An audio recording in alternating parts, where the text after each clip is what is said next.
Hello दोस्तों, नमस्कार। आपके अपने यूट्यूब चैनल वाईफाई विनय में आपका स्वागत है और मैं हूं रामस्वरूप सिद्ध। देखिए, आज हमारा एक छोटा सा टॉपिक है, महत्वपूर्ण बिंदु है। कक्षा 10 सामाजिक विज्ञान का दूसरा चैप्टर है। इसके कुछ महत्वपूर्ण बिंदु है जो किताब के पीछे दे रखे हैं, उनके बारे में आज हम चर्चा कर लेते हैं। इसके बाद में हमारा चैप्टर 2 खत्म हो जाएगा पूरी तरह से। उसके बाद हम करेंगे अध्याय 3, अंग्रेजी साम्राज्य का प्रतिकार एवं संघर्ष। इसके बारे में हम पढ़ेंगे। तो आज हम बात कर लेते हैं महत्वपूर्ण बिंदु के बारे में। तो चलिए शुरू करते हैं।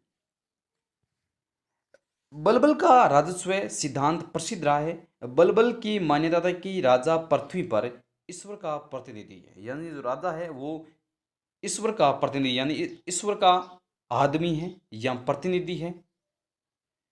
तो राजा का यहाँ महत्व अधिक दिया गया है।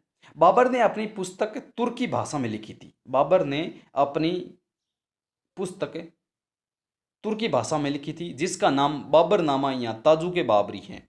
अब्दुल रहीम खान खाना ने बाद में इसका फारसी में अनुवाद किया। अब देखिए, बाबर की पुस्तक का नाम क्या है? बाबरनामा या तुजुक बाबरी। कौन सी भाषा में? तुर्की। अब देखिए, अब्दुल रहीम खान खाना थे जो इनकी जो बाबर की पुस्तक है तुर्की भाषा में लिखी हुई थी, इसका अनुवाद फारसी भाषा में कर दिया गया। तो ऐसा भी प्रश्न आ जाएगी, बाबर की पुस्तक का फारसी में अनुवाद किसने किया? तो ये थे अब्दुल रहीम खान खाना। अगला पॉइंट है, शेरशाह के सुधार एवं निर्माण प्रसिद्ध है। शेरशाह प्रशासन में अकबर का अग्रगामी एवं पथ प्रदर्शक माना जाता है। भूमि माप एवं लगान को व्यवस्थित कर गला बख्शी या बंटाई, नसक मुगताई या कनकुत और नकदी या जब्त प्रणाली प्रचलित की। उसने 4 बड़ी सड़कें एवं अनेक सरायों का निर्माण करवाया और उसकी सबसे लंबी सड़क बंगाल के सोनारगांव से लेकर पेशावर यानी वर्तमान कहाँ है, पाकिस्तान तक थी, जिसका अस्तित्व आज भी है। यह सड़क ग्रैंड ट्रक रोड के नाम से विख्यात है। प्रश्न क्या बनता है कि ग्रैंड ट्रक रोड की शुरुआत किसने की थी?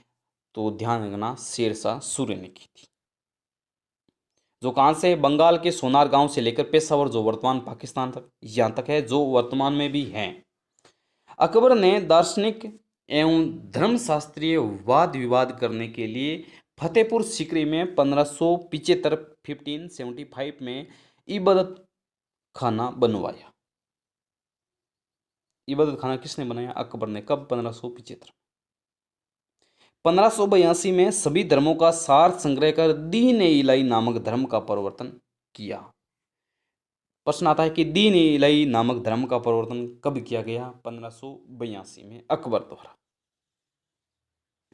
आगे चलिए 5 नंबर पॉइंट पर चलते हैं। यह कहता है, मुगल शासन प्रणाली भारतीय तथा विदेशी प्रणालियों का मिला जुला रूप थी। यह भारतीय वातावरण में अरबी फारसी प्रणाली थी। कौन सी प्रणाली थी? अरबी फारसी प्रणाली थी। अगला पॉइंट है 6 नंबर। यह कहता है, 15वीं और 16वीं शताब्दी के धर्म सुधार और भक्ति आंदोलन ने इस सामाजिक एकता को अधिक सुदृढ़ किया।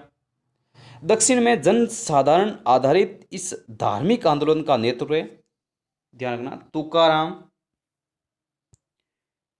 तुकाराम, रामदास, एकनाथ, वामन पंडित वामन पंडित इत्यादि संतों और दार्शनिकों ने किया था। यह आंदोलन ऊंच नीच, जाति व्यवस्था और कर्मकांड के विरुद्ध था, जिसने सभी के लिए भक्ति द्वारा ईश्वर प्राप्ति का मार्ग दिया।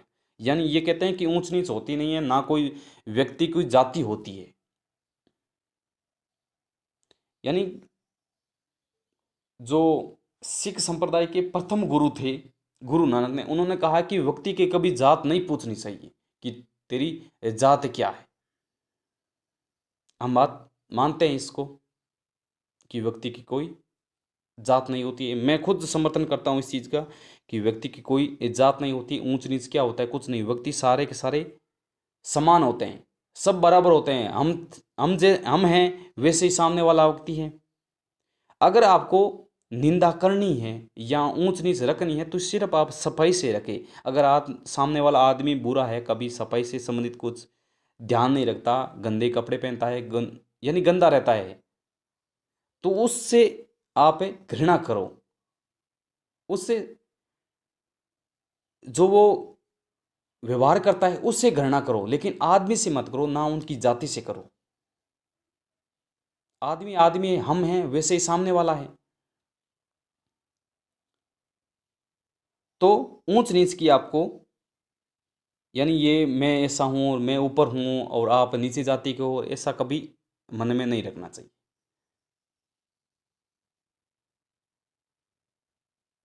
तो जो आपको घृणा अगर करनी है तो आप गंदगी से करो। तो आगे बढ़ते हैं। 7 नंबर पॉइंट है हमारा, 1674 में रायगढ़ के दुर्ग में शिवाजी ने स्वतंत्र शासक के रूप में अपना राज्यभिषेक कराया। यानी शिवाजी ने राज्यभिषेक कब, शिवाजी का राज्यभिषेक कब हुआ? 1674 में। कहाँ पर? रायगढ़ दुर्ग में। और इसी अवसर पर उन्होंने छत्रपति की उपाधि धारण की थी। प्रश्न ऐसा भी आई, छत्रपति की उपाधि धारण कब की थी? 1674 में, जब इनका राज्यभिषेक हुआ था रायगढ़ दुर्ग में। अगला प्रश्न है, 8 नंबर पॉइंट है हमारा, नानक ने मनुष्य की जात सभी एक तत्व का प्रचार करते हुए भारत भ्रमण किया। इनकी इस तरह की यात्राओं को उदासिया कहा जाता है। अभी मैंने पिछले वीडियो में बात की थी। गुरु नानक देव की शिक्षाएं एक ईश्वर में विश्वास, नाम की मानता और उपासना, गुरु की महानता इत्यादि थी। इनकी शिक्षाओं में मानव को शुभ कर्म करने पर बल दिया गया, यानी अच्छा कर्म करते रहो। अगला पॉइंट है 9 नंबर का, तेग बहादुर द्वारा मुस्लिम धर्म स्वीकार न करने पर औरंगजेब ने उनका सिर कटवा दिया। हमने पिछले वीडियो में ये भी बात की थी। तेग बहादुर द्वारा मुस्लिम धर्म स्वीकार नहीं, यानी इस्लाम धर्म स्वीकार नहीं करने पर यहाँ औरंगजेब ने उनका सिर कटवा दिया गया, तेग बहादुर जी का। उन्होंने लिखा था कि सिर दिया पर सार सिरड़ नहीं दिया। दिल्ली में उनका स्मारक चांदनी चौक में शीशगंज गुरुद्वारा नाम से प्रसिद्ध है। यानी इन्होंने कहा कि सिर तो दे दिया, लेकिन जो हमारा जो संप्रदाय है वो हम परिवर्तन नहीं करेंगे। हम सिख है तो सिख ही रहेंगे, मुस्लिम धर्म में नहीं आएंगे। तो दिल्ली में उनका स्मारक है, वो चांदनी चौक में शीशगंज गुरुद्वारा नाम से प्रसिद्ध हैं, तेग बहादुर जी का। तो इस प्रकार था हमारा कक्षा 10 सामाजिक विज्ञान का दूसरा पाठ। तो ये जो एसएसटी सामाजिक से जो तैयारी कर रहे हैं रीट लेवल सेकंड के लिए, उसके लिए बहुत ही महत्वपूर्ण है। और बाकी जो कंपटीशन एग्जाम के लिए भी तैयारी कर रहे हैं तो उनके लिए भी महत्वपूर्ण है, क्योंकि जो सिख संप्रदाय, शिवाजी और महाराणा प्रताप, ये 3-4 ऐसे टॉपिक हैं जो हर एग्जाम में प्रश्न पूछे जाते हैं यहाँ से। और उसमें सबसे बेस्ट ये होती हैं आरबीसी एनसीईआरटी की बुकें। जो लक्ष्य है वो गाइडें हैं, 2-3 और प्रकार की गाइडें हैं, लेकिन उनका विवरण वहाँ अच्छी तरह से नहीं दे रखा है। और जो सटीक क्वेश्चन है वहाँ नहीं दे रखे, सन में भी ऊपर नीचे हैं। लेकिन जो ये बुकें हैं पूरी तरह से कॉन्सेप्ट क्लियर वाली बुकें। तो इस प्रकार था ये कुछ महत्वपूर्ण प्रश्न। आगे हम अध्याय लेके आएंगे, पार्ट या अध्याय बोल सकते हो आप, 3। उसके बारे में हम ऐसे ही नोट्स के माध्यम में और बुक की पीडीएफ के माध्यम से हम बात करेंगे। तो आप लगातार पढ़ते रहिए और फुल कॉन्फिडेंस के साथ पढ़िए कि मेरा सिलेक्शन श्योर है।